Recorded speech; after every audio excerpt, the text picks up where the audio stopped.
மகாபாரதத்துல திரௌபதிக்கு ஒரு விக்கம். உடனே தண்ணி எடுக்கிறதுக்கு 4 பயல்களும் ஓடிடுவாங்க. 5 பேர்ல நகுலன் ஓடிடுவான், சகாதேவன் ஓடிடுவான், அர்ஜுனன் ஓடிடுவான், பீமா ஓடிடுவான். திரௌபதி நிப்பா, தண்ணி எடுத்துட்டு வரவே மாட்டாங்க 4 பேரும். தர்மன் வெயிட் பண்ணிட்டே இருப்பாரு. இவளுக்கு விக்கல் அதிகமாயிரும். தர்மன் சொல்றாரு, நான் போய் தண்ணி எடுத்துட்டு வரேன். போவான். அங்க ஒரு மரம் இருக்கும். அந்த மரத்துல ஒரு எக்ஷன் மறைஞ்சிருப்பான். அவன் வச்சிருக்கிறது மாயக்குளம். தண்ணி குடிக்க வரவங்க கொஸ்டின் கொடுப்பான், ஆன்சரை கொடுத்தா தண்ணி கொடுப்பான், இல்லைன்னா மயக்கமடைய வச்சு தொங்க விட்டுக்குவான்.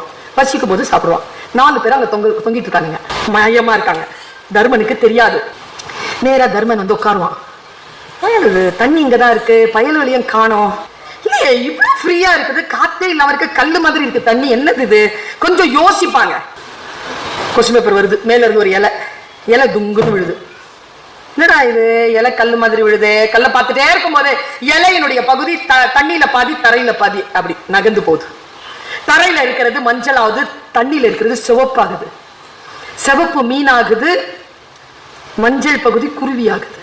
கொஞ்ச நேரத்துல 2 படபடன்னு சண்டை போட்டுக்குது. தரையில இருக்கிற குருவி தண்ணியில இருக்கிற மீனை தரைக்கு இழுக்குது, தண்ணியில இருக்கிற மீன் தரையில இருக்கிற குருவியை தண்ணிக்கு இழுக்குது.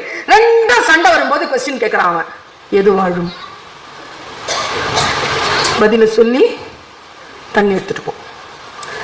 பார்த்த தர்மன் சொன்னான், தக்கது வாழும், தகாதது வீழும். இவ்வளவுதாங்க பதில். அந்த சந்தோஷத்துல 4 பேரையும் திருப்பி கொடுத்து 14 வருஷம் உங்களுக்கு தண்ணி தாகமே எடுக்காது என்கின்ற வரத்தையும் எக்ஷன் கொடுத்தான். அந்த கதை முடியுது. எனக்கு தெரியாது எக்ஷன் வீசிய இலையில் நாம் தான் அந்த இலை. நீங்க குருவியா மீனா? மீனா இருந்தீங்கன்னு வச்சுக்கோங்க, தரையில இருக்கிற குருவிய இழுத்துட்டு தண்ணிக்கு போயிருங்க. இல்ல நான் குருவிதான், இழுத்துட்டு வனத்துக்கு போயிரு. எது வெல்லுமோ தோற்றது வென்றதற்கு உணவாகும். நமக்குள் தான் இருக்கிறது தக்கதும் தகாததும். எது வாழனோ எது வீழனோ என்பதனை நான் தான் முடிவு செய்ய வேண்டும்.